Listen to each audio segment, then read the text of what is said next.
comble perdu, c'est ni plus ni moins qu'un endroit de la maison qui est complètement perdu et qui est au-dessus de la tête des gens. Donc c'est la toiture, on a le plafond qui peut être une dalle à béton, un plancher français, ou un fermette placo. Et c'est un endroit qui ne peut pas être habitable. Donc du coup, c'est un endroit de la maison qui est perdu. Donc combien isoler au plus près du volume chauffé. L'idée dans l'isolation, c'est toujours la même, c'est d'isoler un volume chauffé d'un volume non chauffé. Une isolation thermique de deux volumes chauffés, il n'y a pas trop d'intérêt.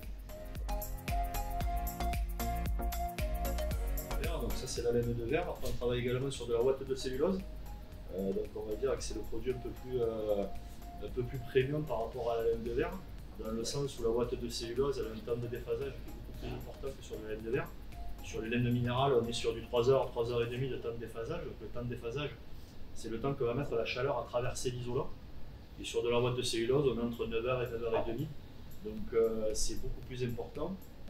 Et ce qui en fait est vraiment, on le ressent beaucoup l'été. On a un confort estival qui est beaucoup plus sympa sur de la ouate. Maintenant la ouate en termes de sécurité, nous quand on pose de la ouate, il faut que les combles soient vraiment nus. Donc on part sur une installation neuve, c'est-à-dire qu'on enlève l'isolant si isolant il y a. On part vraiment sur du neuf, on vérifie tous les points électriques. Donc, comme l'a dit Pierre et comme vous l'avez vu sur la vidéo, il y a des repères de boîtiers électriques sur l'ensemble des boîtiers électriques qu'on va trouver dans les araignées, qu'on va trouver dans les combles.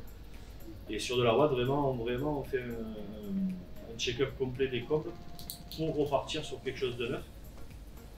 Parce que la ouate, je ne sais pas si vous savez, c'est du papier, tout simplement.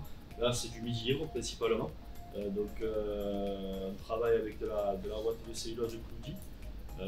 L'usine, elle est basée à Béziers. Donc, on a été la visiter l'année dernière, c'était. C'est ça, c'est là. Et c'est ni plus ni moins que du midi-libre qui est racheté et qui est broyé, traité pour le rendre inifugé. Et c'est un circuit très très court de production. Il est dit que sur les combles, les déperditions thermiques sont de l'ordre de 25-30%. Là où par exemple sur du mur on est entre 15 et 20, sur la ventilation on est entre 20 et 25.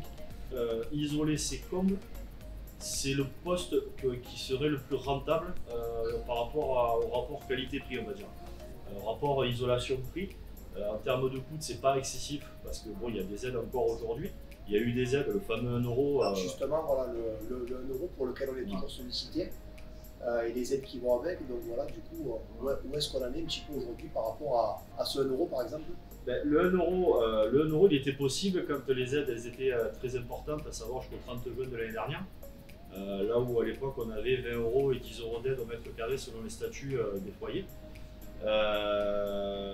Aujourd'hui, on a encore des aides intéressantes. De l'ordre, la prise en charge est de l'ordre de 50% du coût total de l'isolation à peu près. Selon les statuts. Il n'y a pas de grosse différence entre les statuts en termes d'aide. Et aujourd'hui, c'est vraiment là-dessus, on a quelque chose de vraiment sympa, puisque on peut faire du global, l'isolation de comble bénéficie encore des aides.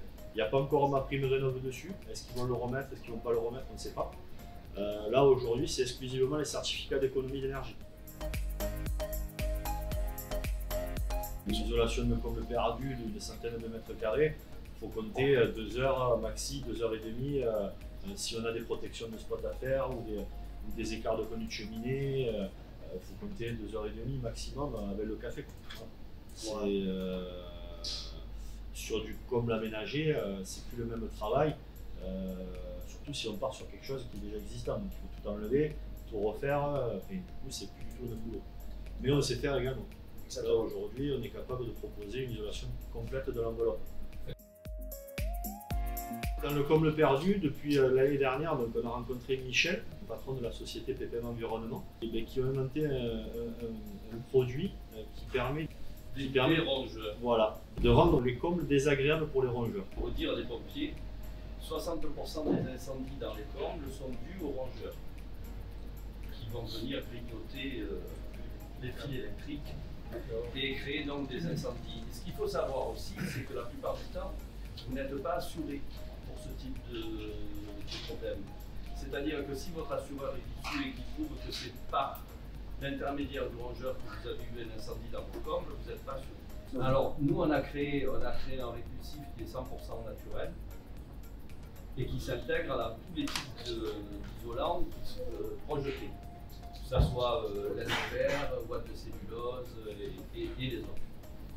Et c'est un répulsif, je précise bien, ce qui veut dire qu'on n'empêche pas le rongeur de venir, ce qu'on ne veut pas c'est qu'il reste, pour créer des galeries qui vont faire des ponts thermiques et donc qui vont être néfastes à l'isolant et qui ne vont plus vous assurer vos 30% d'économie.